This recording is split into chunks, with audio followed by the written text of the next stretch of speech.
프랑스로 돌아가고 싶지 않아요. 저는 한국에 남고 싶습니다. 전 세계가 발칵 뒤집혔습니다.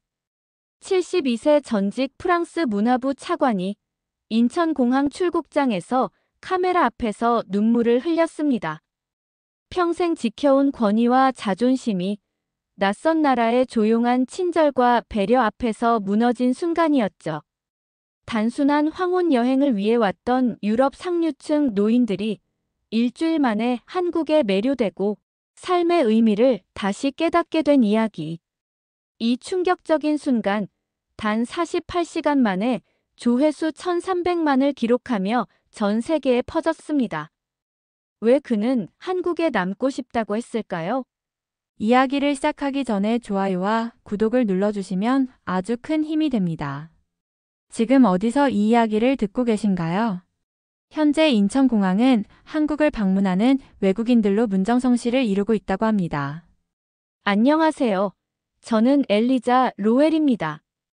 어머니는 영국인, 아버지는 프랑스인이에요. 그래서 저는 늘 두 세계 사이에 끼어 있었고 어느 쪽에도 완전히 속하지 못한 느낌으로 살아왔죠. BBC 특파원으로 현재 서울에서 근무하고 있고 3개월 전까지만 해도 파리에서 정치적 혼란을 취재하고 있었어요. 노란 조끼 시위, 연금 개혁 반대 시위, 주마다 터지는 최루탄과 깨진 유리, 공허 속으로 외쳐대는 분노한 목소리들을 지켜봤죠. 엘리제궁의 정치인들은 듣는 척만 했고 저는 점점 번아웃 상태에 빠졌습니다. 커피로도 잠으로도 회복되지 않는 심신의 피로 속에서 편집장이 제게 한국 취재를 제안했을 때 처음엔 황당하게 느껴졌습니다. 환경을 바꿔보라. 휴먼 인터레스트 스토리야. 좀 더 가벼운 거. 수천 명의 부유한 프랑스 은퇴자들이 황혼 여행이라는 이름으로 한국을 선택하고 있다는 사실이 제겐 믿기 어려웠죠. 한국이라고요? 이탈리아도 아니고 프랑스 리비에라도 아닌 태국이나 포르투갈 같은 익숙한 은퇴 여행지가 아닌 한국에서 장기 체류를 위해 높은 비용을 지불한다는 현실이 놀라웠습니다. 파리 동료들의 대부분은 한국을 지도에서 찾지도 못했고 유럽 칵테일 파티에서 한국을 기술적으로는 발전했지만 문화적으로는 얕은 나라라고 폄하하기 일쑤였어요. 하지만 숫자는 말해주고 있었죠. 수천 명, 7대의 전세기, 은퇴한 외교관, 전직 임원, 부유한 전문직 종사자들이 한국을 선택했고 대기자 명단은 계속 늘어나고 있었습니다. 분명 뭔가 특별한 일이 벌어지고 있었던 겁니다. 그래서 저는 추운 이른 봄 새벽 샤를 드골 공항으로 향했습니다. 노트에는 딱 한 문장만 적혀 있었죠. 유럽의 끝에서 아시아의 끝으로 편견의 여정이 시작된다. 저는 제 편견을 충분히 의식하고 썼습니다. 누구나 가지고 있는 편견이죠. 이번 여행에서 발견하게 될 것은 2가지 중 하나일 거라 예상했어요. 은퇴자들이 속는 사기일 수도 있고 아니면 단순한 관광의 실망일 수도 있었죠. 하지만 제 예상은 완전히 빗나갔습니다. 문화와 문명, 그리고 인간의 마음에 대한 모든 가정이 단 7일 만에 무너지는 것을 목격하게 될 줄은 몰랐죠. 그날 아침, 인천국제공항 출국장은 새벽 6시에 독특한 공기로 가득했습니다. 부드러운 형광등 불빛과 유리창 너머로 스며드는 첫 햇살이 섞여 있었고 주변에서는 프랑스어가 작은 소리로 오갔습니다. 나이 드신 여행객들이 한국 기념품을 품에 안고 서 있었고 얼굴에는 슬픔도 기쁨도 아닌 묘한 표정이 떠올라 있었습니다. 저는 인터뷰 의자를 창가 근처에 놓고 카메라를 준비했습니다. 창밖으로는 파리행 비행기가 조용히 기다리고 있었죠. 마치 참을성 있는 짐승처럼요. 그때 눈에 띈 한 남자, 앙드레 벨몽 씨가 있었습니다. 일주일간의 여행에도 완벽하게 다려진 린넨 재킷, 뒤로 넘긴 은발, 40년간 프랑스. 정부 청사에서 품위와 통제력을 유지해온 그 모습이 눈에 들어왔지만 눈빛은 달랐습니다. 촉촉하게 젖어 있었고 붉게 충혈되어 있었습니다. 간신히 감정을 억누르는 눈빛, 그토록 강한 사람이 이제 막 무너지고 있는 순간을 목격한 것이죠.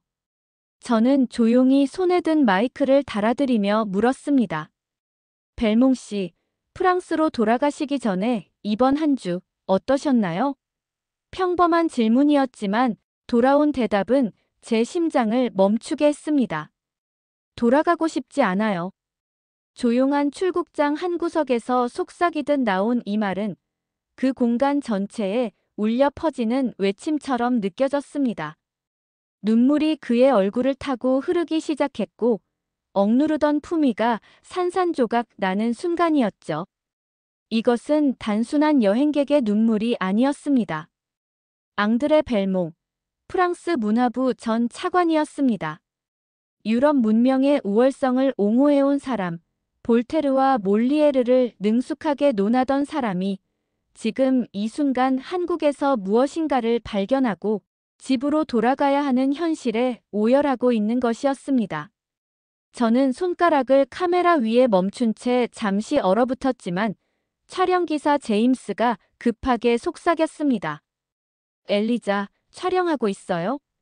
그제야 손을 움직여 카메라를 앙드레의 얼굴에 고정하고 그의 감정이 추스려지지 않는 순간까지 기록했습니다. 그의 죄송합니다. 제가 왜 이러는지 모르겠네요 라는 말에서 저는 이미 답을 알고 있었습니다. 지난 7일간 그가 경험한 모든 순간이 우리가 일반적으로 알고 있는 여행과는 전혀 다른 것이었음을요. 뒤로 돌아가 제 이야기를 해볼게요. 3개월 전 파리에서 정치적 혼란과 폭력 속에서 지쳐있던 저는 BBC 편집장의 제안으로 한국 취재를 떠나게 되었습니다. 단순한 관광이 아닌 수천 명의 프랑스 은퇴자들이 선택한 이유와 그들의 경험을 확인하기 위해서였죠. 그 여행에서 저는 수많은 편견과 마주했습니다. 한국은 동양의 작은 나라일 뿐이라는 시선, 한글은 단순한 문자에 불과하다는 생각, 아시아는 위험하고 불안하다는 믿음, 유럽 중심주의적 사고가 바로 그것이었죠. 하지만 제가 보고 기록한 것은 전혀 달랐습니다. 첨단 시스템, 질서정연한 사회, 깊이 있는 문화, 무엇보다 배려가 체계화된 사회를 경험한 그들은 처음에는 의심과 불신으로 가득 차 있었지만 점점 마음이 열렸습니다. 앙드레 벨몽만이 아니었습니다. 수많은 노부부와 여행객들의 표정이, 걸음걸이가, 서로를 챙기는 모습이 차분하지만 강력하게 그들의 편견을 녹이고 있었죠. 탑승 안내방송이 스피커로 흘러나오는 가운데 그들은 망설이며 짐을 챙기기 시작했습니다.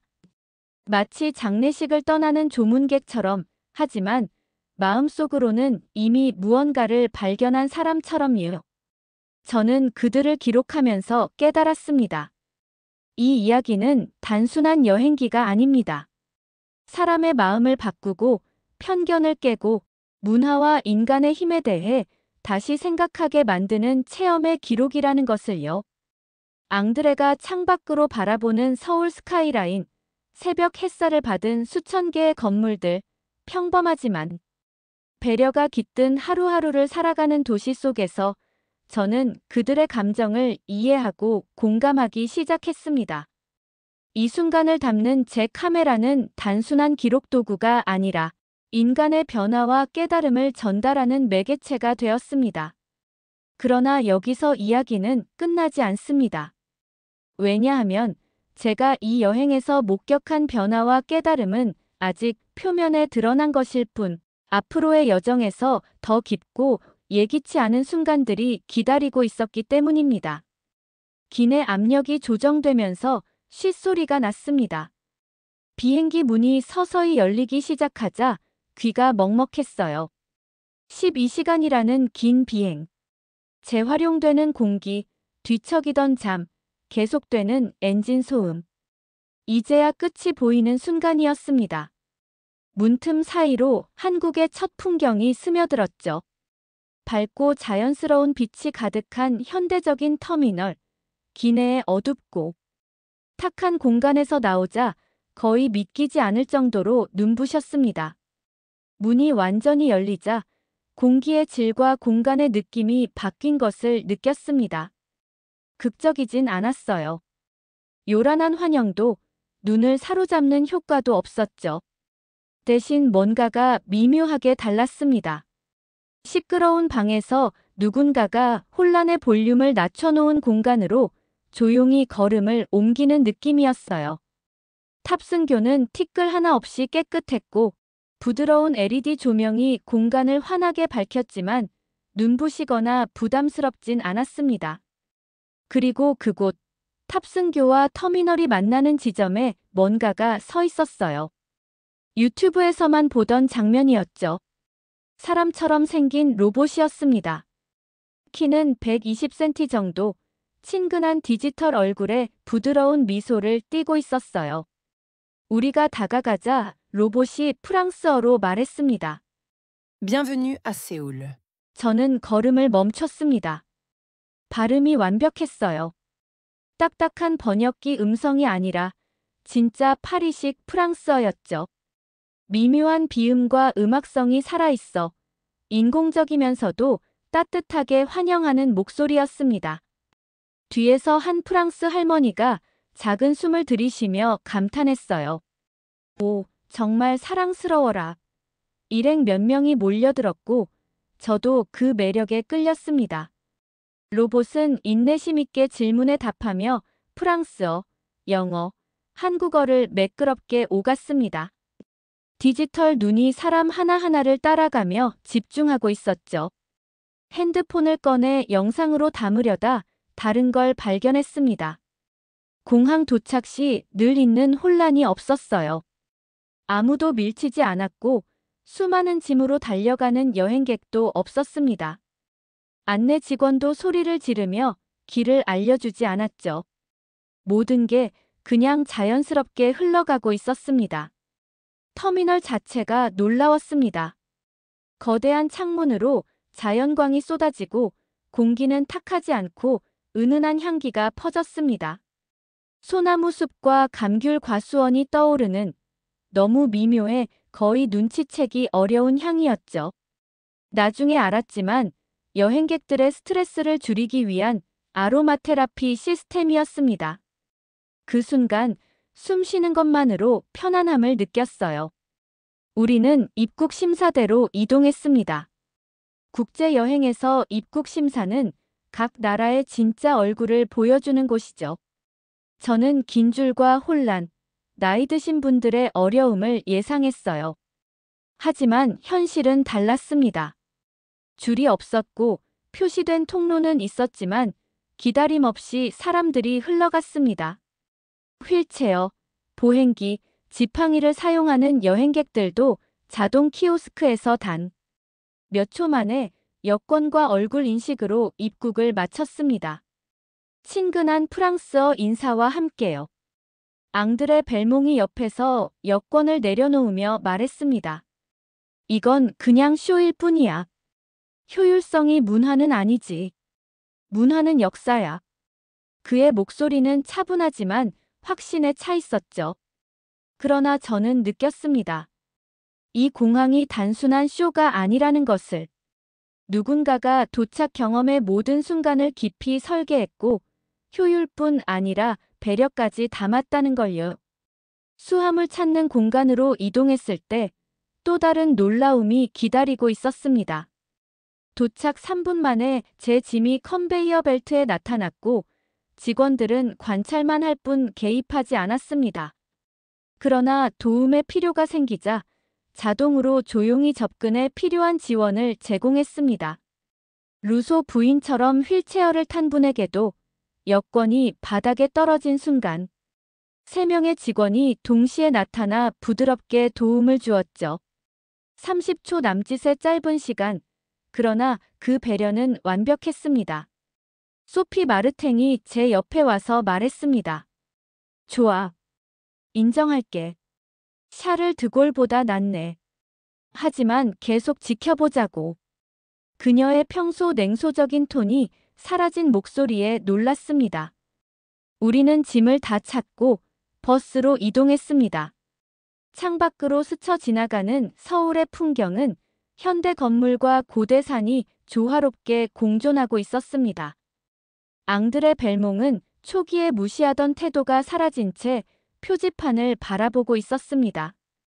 그의 이마에 주름이 잡혔지만 지금은 혼자서 그 경험을 소화하고 있는 듯 했죠. 자동문이 스르르 열리자 우리는 서울의 온화한 공기 속으로 나왔습니다. 고급 버스가 우리를 기다리고 있었고 저는 창가에 앉아 떠나온 터미널을 되돌아보았습니다. 겉으로 보기엔 다른 국제 허브들과 다를 바 없었지만 내부에서는 돌봄이 체계가 된 나라라는 인상을 받았습니다. 버스가 출발하면서 노트를 펼쳐 방금 경험을 적으려 했지만 단어가 부족했습니다. 혼란의 부재, 배려, 존엄성을 유지하는 시스템, 이런 걸 어떻게 기록할 수 있을까요? 소피는 태블릿으로 호텔 예약을 확인하며 말했습니다. 체계적인 돌봄. 문명의 미래일 수도, 가장 정교한 고객 서비스 연극일 수도 있어. 어느 쪽인지 지켜보자. 저는 짐작했습니다. 이곳에서 우리가 경험한 건 단순한 연극이 아닙니다. 모든 순간, 모든 사람을 위한 배려가 기본 설정처럼 구현되어 있었죠. 인천공항에서 시작된 이 경험이 서울의 일상 깊숙이 들어가면 얼마나 큰 감동과 충격을 줄지 아직 아무도 모릅니다. 창밖 풍경이 스쳐 지나가며 저는 느꼈습니다.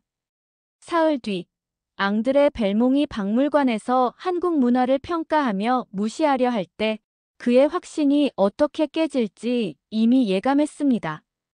도착은 끝났지만 진짜 교육과 감동은 이제 막 시작되고 있었습니다. 우리의 유럽식 가정, 문화적 우월성에 대한 믿음이 예상치 못한 현실과 맞서 시험받을 순간이 머지않아 올 것입니다. 그리고 그 순간 저는 깨달았습니다. 이번 여행은 단순한 해외 체험이 아니라 우리가 인간과 배려, 문명을 바라보는 시각 전체를 바꾸어 놓을 시작점이 될 것이라는 사실을. 앞으로 어떤 장면이 기다리고 있을지 저는 기대와 긴장 속에 버스 창밖으로 펼쳐지는 서울의 풍경을 주시했습니다. 국립중앙박물관은 용산공원 한가운데서 고요하게 우뚝 서 있었어요. 돌과 유리가 조화를 이루는 건물은 공격적이지 않았지만 분명한 존재감을 드러내고 있었습니다. 화려한 장식은 없었지만 단단한 철학과 깊이를 담고 있는 것처럼 느껴졌죠. 여행 3일째 아침, 버스는 원형 진입로로 천천히 들어섰습니다. 차창 밖으로 보이는 박물관의 모습은 이미 압도적이었어요. 크기로만 따지면 루브르 박물관보다 훨씬 작았지만 여기에는 다른 종류의 힘이 있었습니다. 수평으로 뻗은 선들, 주변 풍경을 지배하지 않고 품어 안는 듯한 건물의 배치, 조용하지만 단단하게 존재를 알리는 느낌, 그것이 바로 한국 건축이 가진 철학이었어요. 지난 이틀 동안은 안전하고 표면적인 여행이었죠. 고급 호텔, 깔끔한 식사, 반짝이는 서울의 야경, 산뜻한 드라이브까지 모든 것이 잘 준비되어 있었어요. 하지만 마음 깊이 와닿는 경험은 아니었습니다. 여행 가이드가 제공하는 정보와 편안한 서비스는 주었지만 진짜 이 나라의 영혼과 마주하는 순간은 아니었어요. 그리고 그 순간은 지금 박물관 문 앞에서 느껴지고 있었습니다. 현관으로 들어서자 공간이 숨을 쉬는 듯 했습니다. 웅장함보다 친밀함이 먼저 다가왔어요. 천창으로 스며드는 자연광, 반짝이는 돌바닥, 발걸음마다 울리는 잔향까지. 모든 것이 사람을 자연스럽게 낮게 만들고 속삭이듯 호흡하게 만들었죠. 이곳은 단순한 구경거리가 아니라 생각을 위한 공간이었습니다. 현관홀 중앙에 서 있는 석탑 앞에서 우리는 잠시 멈췄습니다. 안내판에는 10세기 유물이라 쓰여 있었고 보존을 위해 이곳으로 옮겨온 것이라 했죠. 손을 난간 위로 살짝 얹고 텍스트를 읽는데 한국어, 영어, 프랑스어, 일본어, 중국어, 스페인어로 적혀 있었어요. 세심한 배려와 겸손함이 느껴졌습니다. 허세는 없었죠. 그때 한 분이 천천히 다가오셨습니다. 60대 중반쯤 되어 보이는 은발의 남성이었어요. 깔끔하게 넘긴 머리, 반짝이는 안경, 셔츠 위에 입은 간단한 블레이저, 그리고 옷깃에 달린 작은 자원봉사자 배지까지. 미소가 눈까지 닿아 있었습니다. 깊은 눈과 주름 속에는 평생 쌓아온 진심이 담겨 있었어요. 환영합니다. 그의 목소리는 부드러웠습니다. 억양은 살짝 프랑스식이었지만 문법은 완벽했죠. 제 이름은 박혜석입니다. 오늘 여러분을 안내하겠습니다. 우리는 한국 문명의 2가지 보물을 살펴볼 거예요. 문자를 통해 나라의 영혼을 보고 도자기를 통해 일상의 아름다움을 볼 수 있습니다. 박 선생님은 서울대학교 문학교수 출신으로 은퇴 후 박물관에서 자원봉사를 하고 계신 분이었어요. 한국어, 영어, 프랑스어, 일본어로 투어를 진행하시며 지식과 열정을 여전히 나누고 계셨죠. 은퇴는 그가 멈춘 것이 아니었습니다. 사회가 요구하는 나이였을 뿐 가르침에 대한 열정은 여전히 활활 타오르고 있었어요.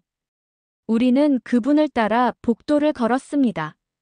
선사시대부터 현대에 이르는 한국의 역사와 유물들이 양쪽에 줄지어 있었죠. 박 선생님은 서두르지 않았습니다. 공연하듯 설명하지도 않으셨고 오히려 물건들이 스스로 말하게끔 침묵을 허용했습니다. 유물 하나하나가 살아 숨쉬는 것처럼 느껴졌죠. 앙드레 벨몽은 앞서 걸으며 손을 등 뒤로 깍지 끼고 있었습니다. 오래도록 유물을 평가하고 기록하며 살아온 사람의 자세였죠. 그는 여전히 초반에 무시하는 태도를 유지하고 있었습니다. 하지만 저는 느꼈어요. 그의 확신이 점차 흔들리기 시작했다는 것을. 한글 전용 전시관에 들어서자 방은 예상보다 작았습니다.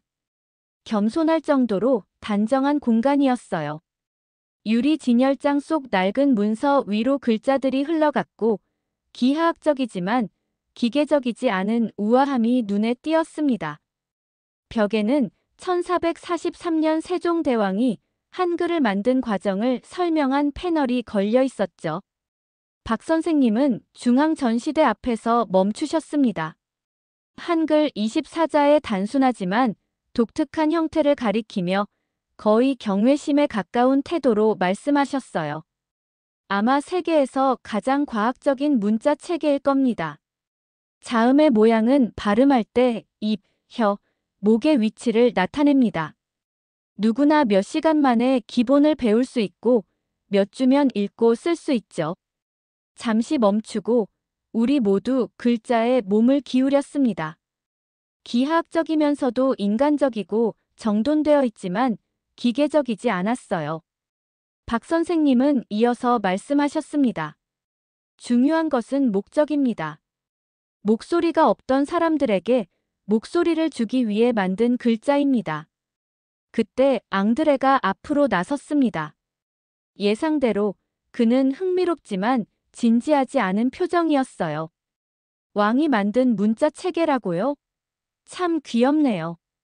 이게 정말 높은 문화로 여겨지나요? 그의 말투와 웃음에는 특정 유럽인만 가질 수 있는 오만이 배어 있었습니다. 전시관 전체가 침묵 속으로 들어갔습니다. 박 선생님의 미소는 사라졌지만 화나거나 상한 표정은 아니었어요.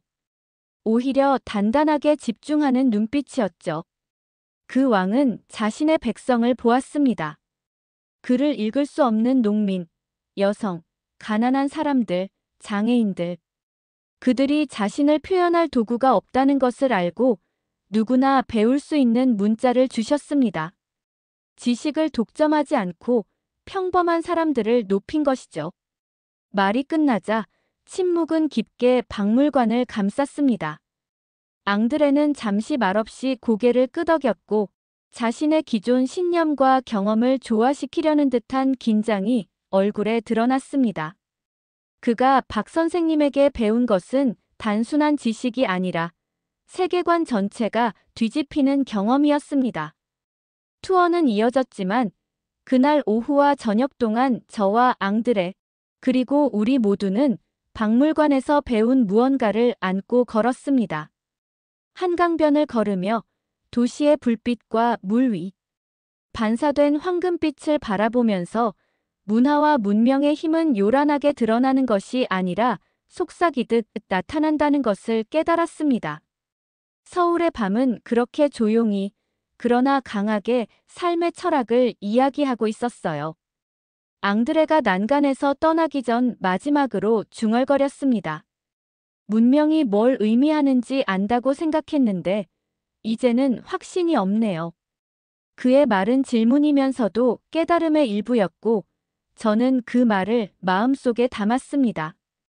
그 순간 가장 강력한 진실은 요란하게 자신을 알리지 않는다는 것을 이해하기 시작했죠. 서울의 밤, 박물관의 가르침, 왕이 만든 글자의 의미, 그리고 겸손이 가진 힘.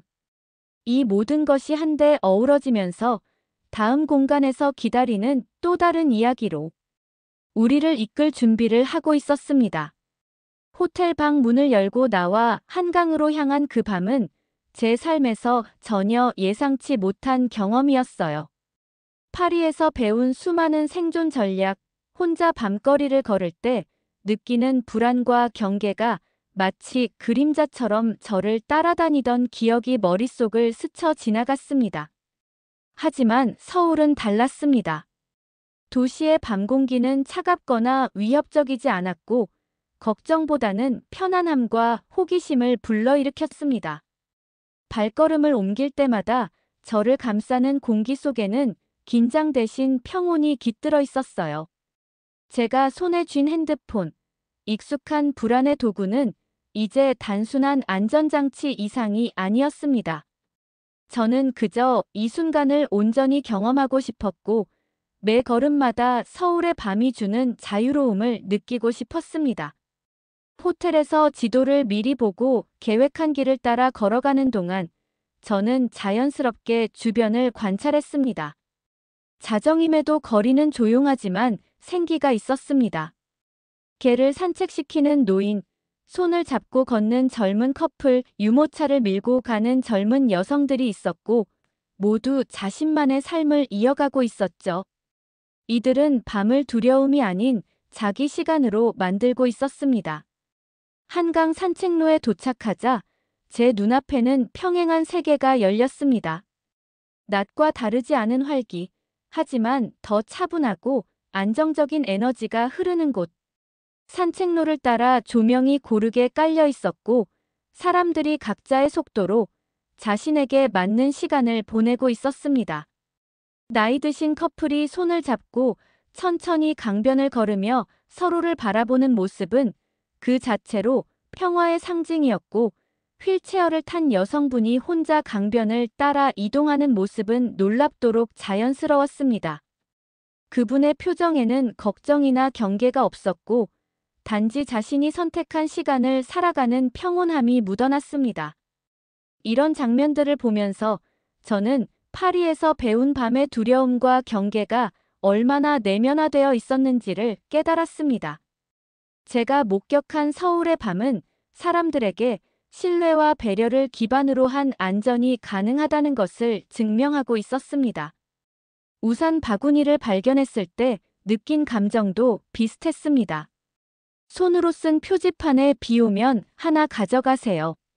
가능하면 돌려주세요라고 쓰인 간단한 메시지, 체인도 잠금 장치도 없는 바구니가 그대로 방치되어 있었고 실제로 사람들은 그 신뢰를 깨지 않고 있었습니다.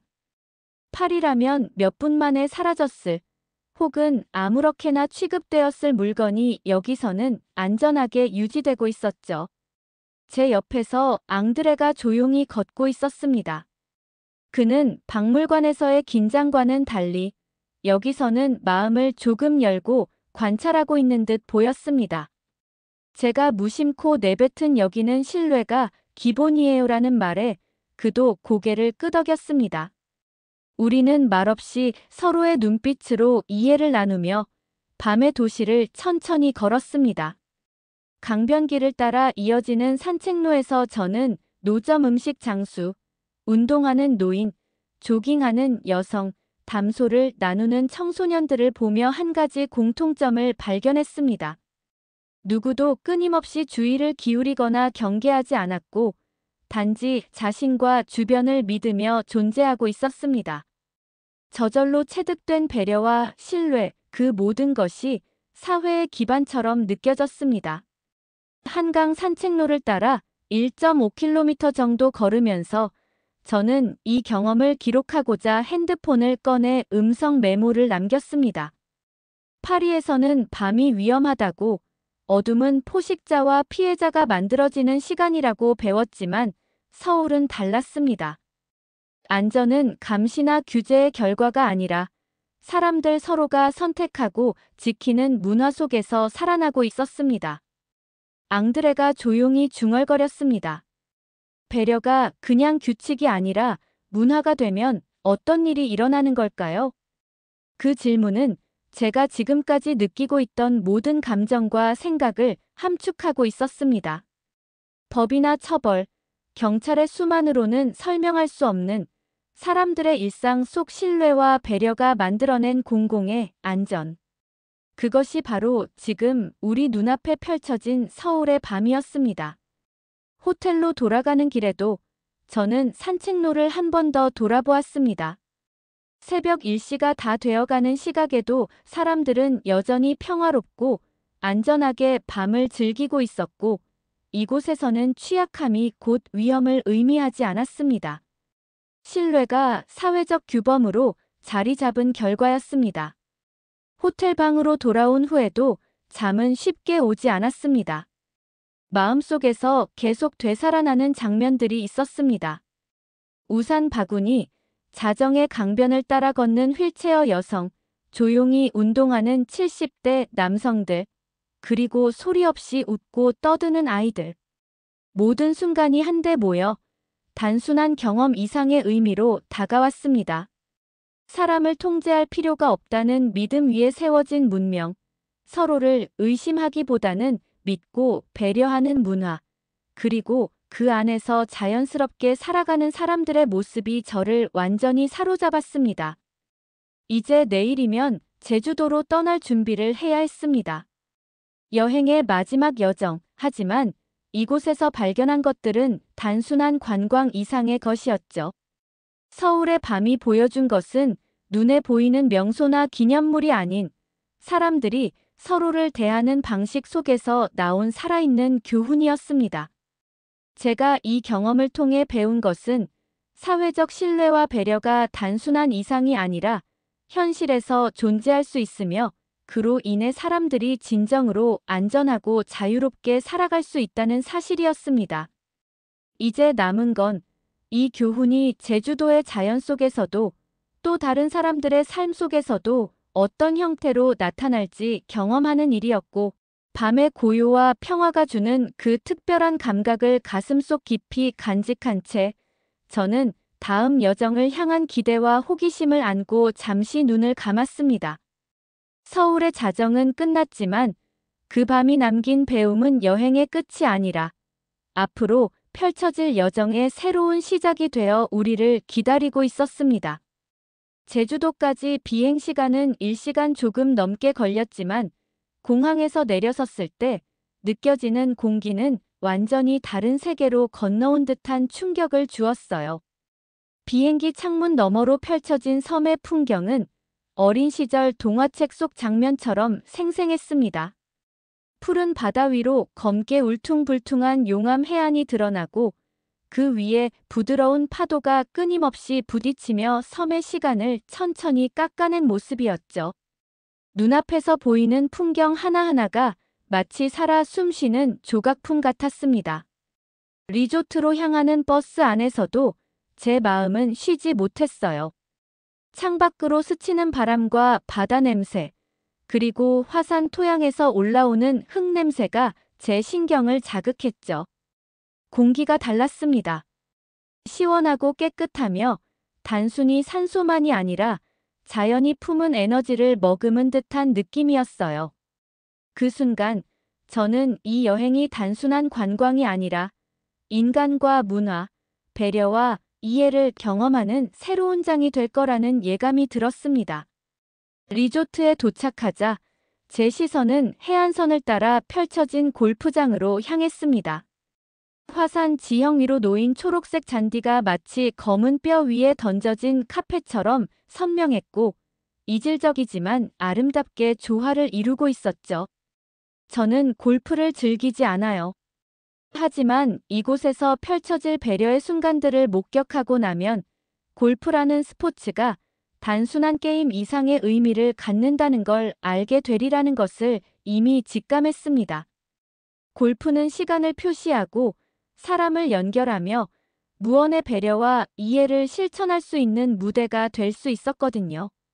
첫 티에 모인 우리 일행은 30명 남짓, 대부분 은퇴한 프랑스인들이었어요.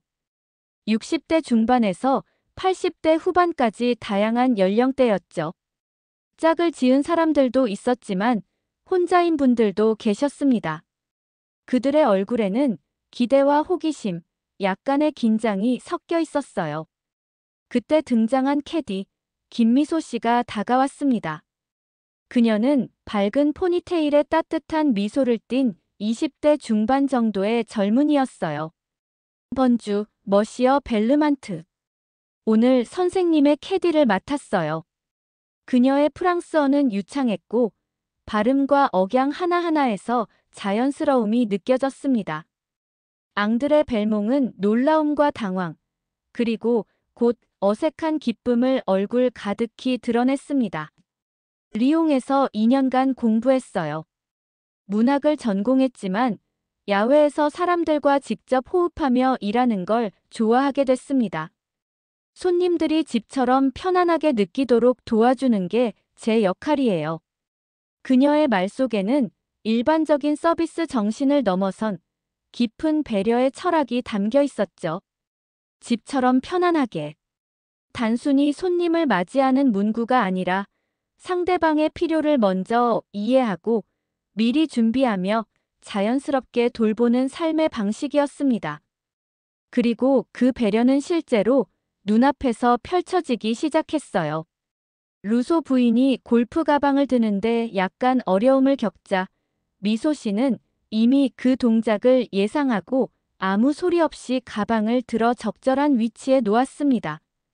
뒤부아 씨는 햇빛에 스코어 카드를 읽으며 눈을 찌푸렸고 다른 캐디는 바로 돋보기를 건넸습니다. 요청하지 않아도 필요한 것을 제공하는 그 순간 사람들은 말없이 감동받았죠. 소소한 순간은 계속 이어졌습니다. 어떤 손님의 약이 가방에서 떨어지자 캐디는 샷이 끝나기도 전에 약을 주워 깨끗이 닦고 적절한 거리에 서서 손님에게 건넬 준비를 했어요. 손님은 상황을 깨닫고 눈물이 글썽였지만 캐디는 그저 미소 지으며 배경 속으로 사라졌습니다. 배려는 너무 자연스러워서 존재 자체를 잊게 만들 정도였죠. 그리고 그날 오후 예기치 못한 소나기가 몰아쳤습니다. 강한 비가 퍼붓자 모든 나이든 손님들은 단 60초 만에 보호받고 있었습니다. 전동 골프 카트가 나타나고 큰 우산과 따뜻한 수건, 우비가 완벽한 정확도로 배치되었죠. 혼란도 소란도 없었습니다. 마치 아무도 보지 않는 순간조차 배려를 실천하는 발레처럼 모든 직원이 완벽하게 동기화되어 움직였습니다. 나이든 남자분이 눈물을 흘리며 큰 우산 아래 서 있는 모습은 평생 잊지 못할 장면으로 남았습니다. 그는 조용히 속삭였습니다. 저를 봐주고 신경 써주고 여기는 다르군요. 폭풍은 스스로 지나가고 골프장은 물기로 반짝였으며 클럽하우스로 돌아가 점심을 먹는 동안에도 저는 눈앞에서 일어난 배려의 순간들을 되새겼습니다. 사람을 존중하고 필요를 예상하며 말없이 행동하는 것. 그게 진짜 문화의 힘일 수 있다는 깨달음이었죠. 앙드레 벨몽도 조용히 깊이 생각하며 식사를 했습니다. 그의 눈빛에서 문화와 인간다움에 대한 이해가 조금씩 새롭게 쌓이는 것을 느낄 수 있었어요. 해가 저물고 우리는 테라스에 모여 하루를 정리했습니다. 해가 주황색과 보라색으로 물드는 순간 막걸리 한 잔을 나누며 많은 말 없이 그날의 경험을 함께 했습니다. 내일 우리는 서울로, 그 다음날 파리로 돌아가야 하지만 마음속 깊이 뭔가가 바뀌어 있었습니다. 앙드레가 난간에 서서 바다를 바라볼 때 저는 옆에 섰습니다. 떠나고 싶지 않아요. 그는 낮게 말했죠.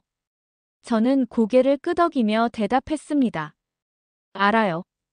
인간 존재에 대한 배려와 존중, 그리고 그 평범하지만 강력한 힘이 일주일간 우리에게 남긴 울림은 단순한 여행의 끝이 아니라 새로운 시작을 예고하고 있었습니다. 그리고 저는 깨닫기 시작했어요. 이번 여행에서 기록한 이야기는 단순한 여행기가 아니라 진정한 문화란 무엇인지, 배려가 습관이 되었을 때 어떤 변화를 일으킬 수 있는지 보여주는 증거라는 것을요. 소리 없는 행동이 얼마나 큰 힘을 갖는지, 보이지 않게 쌓인 배려가 인간에게 어떤 감동을 주는지 모두가 느낄 수 있는 순간이었습니다. 밤하늘에 별이 하나둘 떠오르고 제주도의 바다는 어둠 속에서도 은은하게 빛났습니다. 내일 우리는 돌아가야 하지만 그 경험은 우리 안에서 계속 살아 숨 쉴 것입니다. 눈에 보이는 건 사라질 수 있어도 마음속 깊이 새겨진 배려와 이해는 세상을 보는 방식을 바꾸고 우리가 만나는 사람들에게 전해질 수 있음을 알았습니다. 그리고 그때 저는 알았어요. 내일 펼쳐질 마지막 장은 결산이 아니라 이 모든 경험을 누군가에게 전달하고 또 다른 이들이 배려와 연민을 발견하게 되는 시작이 될 거라는 것을. 배려가 문화가 될 때 세상은 조금 더 따뜻하고 조금 더 인간적일 수 있다는 사실을요. 밤이 깊어가며 테라스에 서서 저는 이 모든 순간을 담으려 노력했지만 그보다 중요한 것은 기억하고 느끼고 배우는 것임을 깨달았습니다. 내일 우리는 떠나겠지만 오늘 이 섬에서 배운 배려의 무게와 문화의 의미는 우리 모두의 마음속에서 여전히 살아 움직일 거예요. 그리고 그 다음 순간 어떤 일이 기다리고 있을까요? 앙드레와의 대화, 마지막 공항 장면, 그리고 우리가 배운 모든 것을 누군가에게 전달하는 이야기. 그 여정은 이제 막 시작된 셈입니다. 인천국제공항으로 돌아가는 길, 저는 마치 순례를 마친 기분이었어요. 완성과 상실이 동시에 섞인 묘한 느낌이었죠. 목적지에 도착했지만 떠나고 싶지 않다는 감정, 그 묘한 아이러니를 가슴 깊이 느끼며 버스 창밖을 바라보았습니다. 하늘은 흐렸고 비가 올 것만 같았지만 아직은 맑았습니다.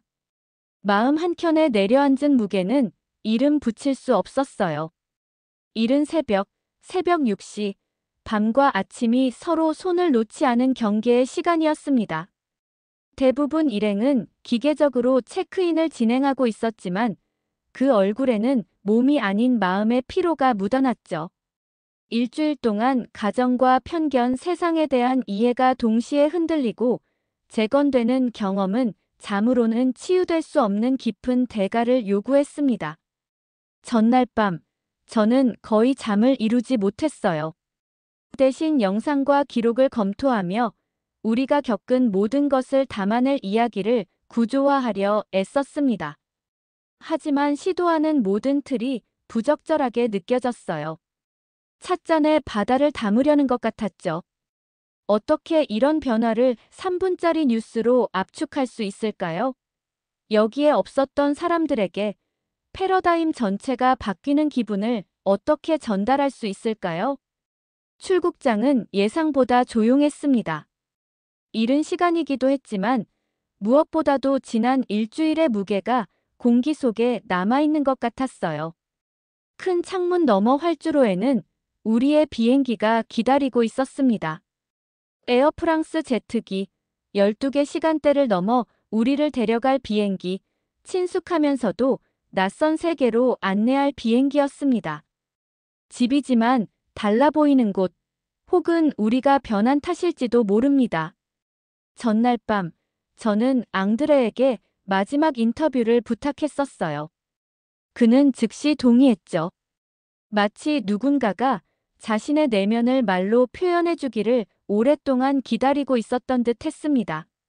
출국장 안에서 그를 찾았을 때 그는 창가에 홀로 앉아 있었어요. 발치에 기내 반입 가방이 놓여 있고 멀리 서울 스카이라인을 바라보고 있었죠. 수백만 개 불빛이 새벽 어둠 속에서도 반짝이고 있었습니다. 일주일 만에 그 도시에서 우리는 유럽의 수십 년 확신보다 더 많은 것을 배웠습니다. 촬영기사 제임스가 간이 인터뷰 세트를 준비했고 저는 카메라 뒤에 자리 잡았습니다. 수백 번 해본 익숙한 방송 저널리즘의 절차였지만 이번에는 손이 약간 떨렸습니다.